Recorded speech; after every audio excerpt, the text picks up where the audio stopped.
र साथीहरु मैले फेरि पनि तपाईहरुको लागि भनेर चाहिँ अर्को भिडियो लिएर आइसकेको छु र मैले चाहिँ यस भिडियोमा म्यानुफ्याक्चरिङ एक्जाम रिलेटेड भएर चाहिँ च्याप्टर बुकको बारेमा चाहिँ भिडियो लिएर आएको छु। रेगुलर तपाईहरुलाई चाहिँ डेली एउटा च्याप्टरको चाहिँ भिडियो अपलोड हुनेछ। तपाईहरुले चाहिँ सजिलो तरिकाले चाहिँ त्यो च्याप्टर भित्रबाट चाहिँ के पढ्नु पर्छ, इम्पोर्टेन्ट के छ एक्जामको लागि त्यसको बारेमा चाहिँ मैले भिडियोमा जानकारी दिनेछु। भिडियोलाई टच गरिसक्नु भएको छ भने स्किप नगरेर अन्तिमसम्म हेर्नु होला र कोही साथीहरु च्यानलमा नयाँ हुनुहुन्छ अहिलेसम्म च्यानललाई सब्स्क्राइब गर्नु भएको छैन भने च्यानललाई सब्स्क्राइब गरेर राख्नु होला है त। अब कति पनि ढिला नगरेर भिडियो सुरु गरौँ। मैले चाहिँ च्याप्टर 3 देखि चाहिँ भिडियो स्टार्ट गर्दै छु र मैले चाहिँ सबै च्याप्टरको चाहिँ भिडियो अपलोड गर्ने छु है त। यही च्याप्टरमा अब तपाईहरुले चाहिँ के पढ्नु पर्छ, तपाईहरुलाई चाहिँ के इम्पोर्टेन्ट हुन्छ है त्यसको बारेमा चाहिँ जानकारी दिनेछु। अलि तलतिर तपाईहरुलाई चाहिँ सुरुमा त्यस्तो अप्ठ्यारो छैन, तपाईहरुलाई चाहिँ चित्रहरु मात्रै छ। चित्रहरुलाई चाहिँ ध्यान दिएर हेर्नु होला। चित्र पनि एकदमै सोध्ने गर्दछ। अब सुरुको च्याप्टरमा चाहिँ तपाईहरुलाई चाहिँ यहाँनेर चित्र मात्रै रहेको छ। सामान्य कुरा तपाईहरुले चाहिँ बुझ्नुपर्ने कुराहरु रहेको छ र एकदमै इम्पोर्टेन्ट हुन्छ। सामान्य कुराले नै तपाईहरुलाई चाहिँ एक्जाममा चाहिँ त्यहाँनेर बिगारेको हुन्छ। त्यही भएको कारणले सामान्य कुरालाई पनि ध्यान दिएर तपाईहरुले चाहिँ बुझ्नु होला।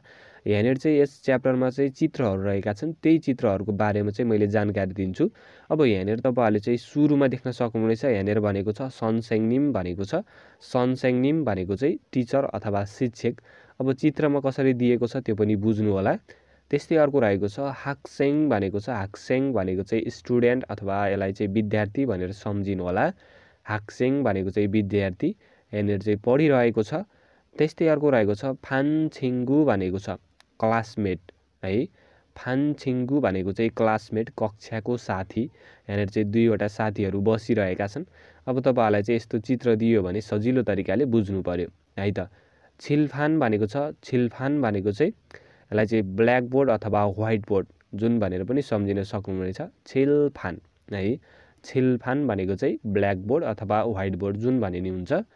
त्यस्तै अर्को रहेको छ यहाँनेर चाहिँ देख्न सक्नुहुनेछ छेक्साङ भनेको छ। छेक्साङ भनेको चाहिँ टेबल जुन डेस्क हुन्छ त्यसलाई चाहिँ तपाईहरुले चाहिँ छेक्साङ अथवा यसलाई तपाईहरुले चाहिँ जुन पढ्ने टेबल हुन्छ त्यो भनेर पनि सम्झिन सक्नुहुनेछ है।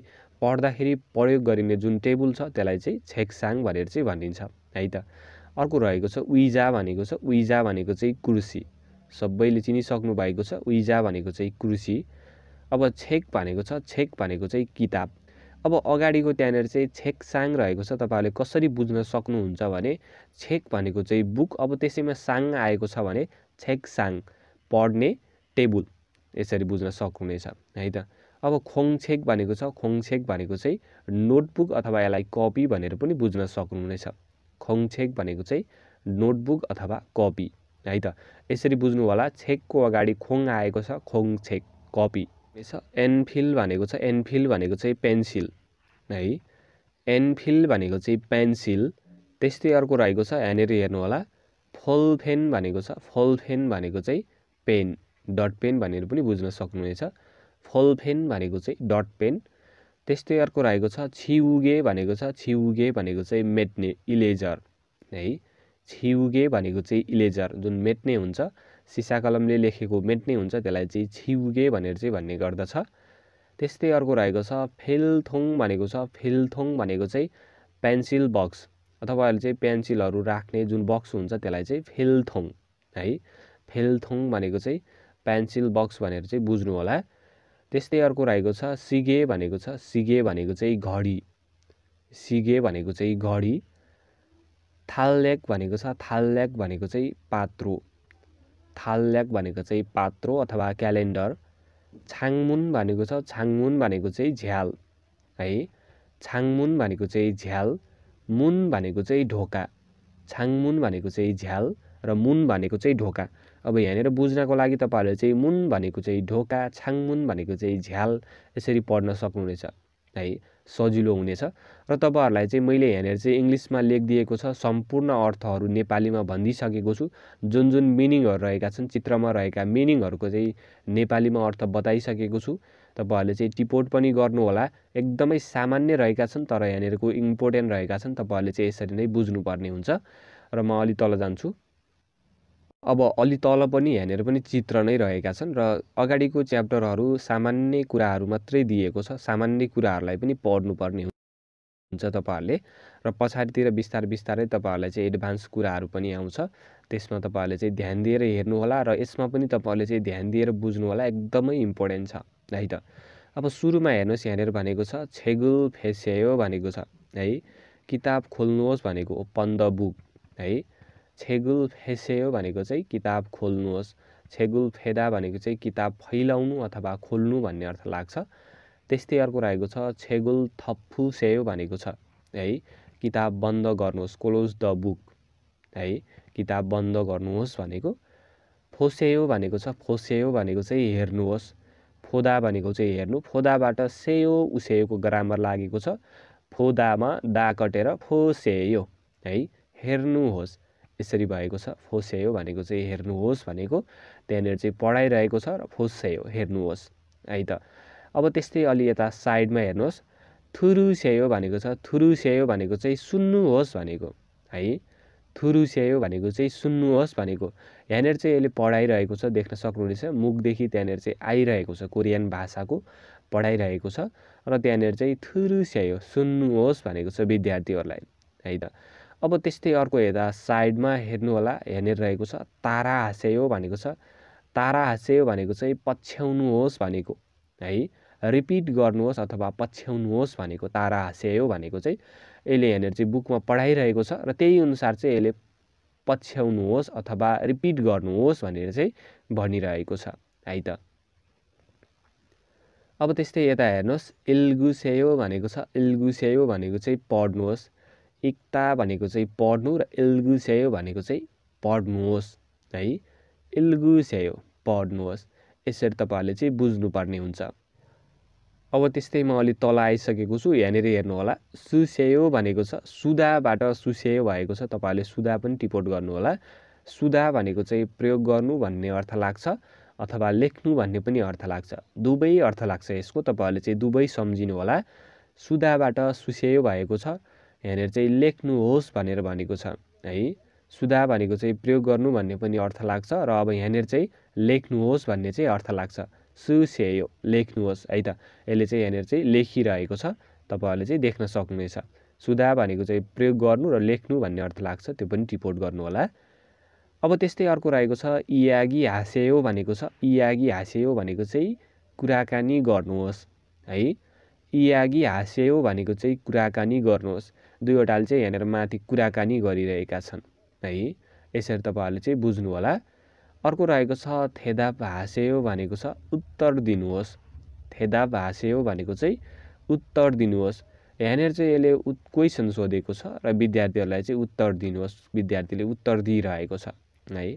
शिक्षकले सोधेको क्वेसनमा उत्तर दिइरहेको छ। थेदाप हाँसेयो भनेको चाहिँ उत्तर दिनु है।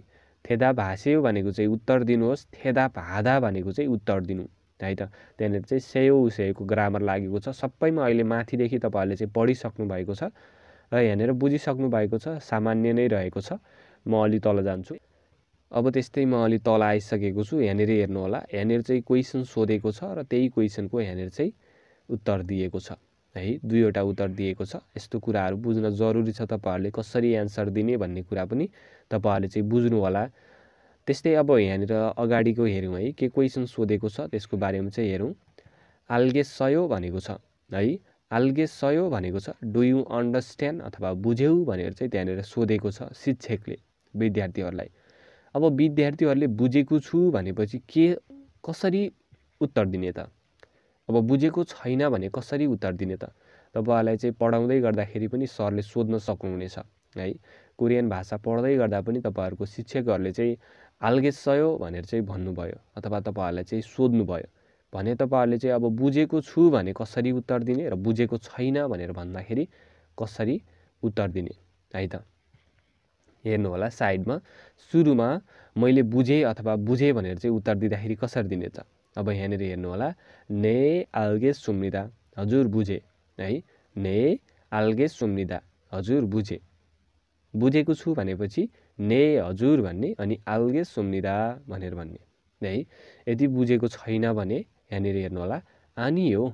आनियो भनेको चाहिँ होइन अथवा छैन भन्न खोजेको है मोरुगेसुम्निदा है थाहा छैन अथवा बुझेन भनेको है यसरी चाहिँ तपाईहरुले चाहिँ उत्तर दिनुपर्ने हुन्छ 알겠어요 ने 알겠습니다 हजुर बुझे यस आई अन्डरस्ट्यान्ड भन्नु पर्यो बुझेको छैन भनेर आनियो मोरुगेसुम्निदा no I do not understand है त यसरी तपाईहरुले चाहिँ बुझ्नु पर्ने हुन्छ अब यहाँनेर बुझिसक्नु भएको छ सामान्य नै रहेको छ म अलि तल जान्छु अब त्यस्तै म अलि तल आइसकेको छु यहाँनेर पनि एउटा क्वेशन रहेको छ त्यहीमा यहाँनेर चाहिँ अब एन्सर दिएको छ हेर्नु होला ध्यान दिएर छिलमुन इस्सयो भनेर भनेको छ यहाँनेर चाहिँ प्रश्न छ भनेर चाहिँ सोधेको छ है do you have any question भनेर चाहिँ त्यहाँनेर इंग्लिशमा पनि लेखिदिएको छ इंग्लिश बुझ्ने साथीहरुको लागि सहज हुनेछ छिलमुन इस्सयो प्रश्न छ भनेर चाहिँ शिक्षकले सोधेको छ अब प्रश्न छ भने तपाईहरुले चाहिँ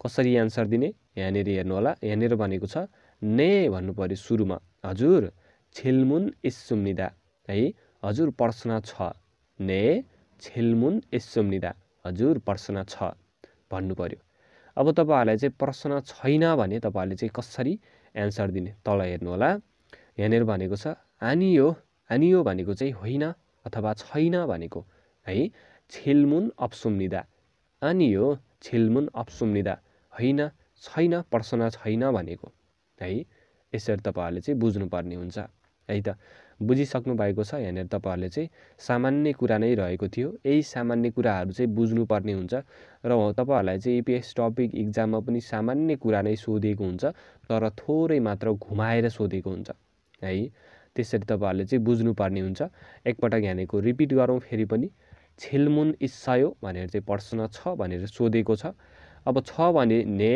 छिलमुन इस्सुम्निदा छैन भने आनियो छिलमुन अप्सुम्निदा है त यसरी तपाईहरुले चाहिँ एन्सर दिनुपर्ने हुन्छ अब बुझिसक्नु भएको छ च्याप्टर 3 मा यति नै कुराहरु पढ्नु पर्ने हुन्छ तपाईहरुले चाहिँ एकदमै बेसिक कुराहरु रहेको थियो तपाईहरुले चाहिँ बेसिक कुरा यसरी नै सिक्नु होला र यसरी नै तपाईहरुलाई चाहिँ मैले च्याप्टर 4 च्याप्टर 5 गर्दै तपाईहरुले चाहिँ सम्पूर्ण कुरा तपाईहरुले चाहिँ EPS टपिक एक्जाम रिलेटेड भएर चाहिँ च्याप्टर भित्र के कुराहरु चाहिँ पढ्नु पर्छ त्यसको बारेमा चाहिँ मैले भिडियो चाहिँ रेगुलर राख्ने छु भिडियोलाई तपाईहरुले चाहिँ नछुटाइकन हेर्नु होला एकदमै इम्पोर्टेन्ट तपाईहरुको लागि चाहिँ राखिरहेको छु है त र साथीहरु आजको लागि भिडियो यति नै गरेको छु भिडियोलाई स्किप नगरेर अन्तिमसम्म हेर्नु भएको छ भने भिडियो कस्तो लाग्यो त्यस्तै खालको सल्लाह सुझाव प्रतिक्रिया कमेन्ट सेक्सनमा आएर दिनु होला र कोही साथीहरु च्यानलमा नयाँ हुनुहुन्छ अहिलेसम्म च्यानललाई सब्स्क्राइब गर्नुभएको छैन भने च्यानललाई सब्स्क्राइब गर्नु होला र नजिकै रहेको बेल आइकनलाई प्रेस गर्न नभुल्नु होला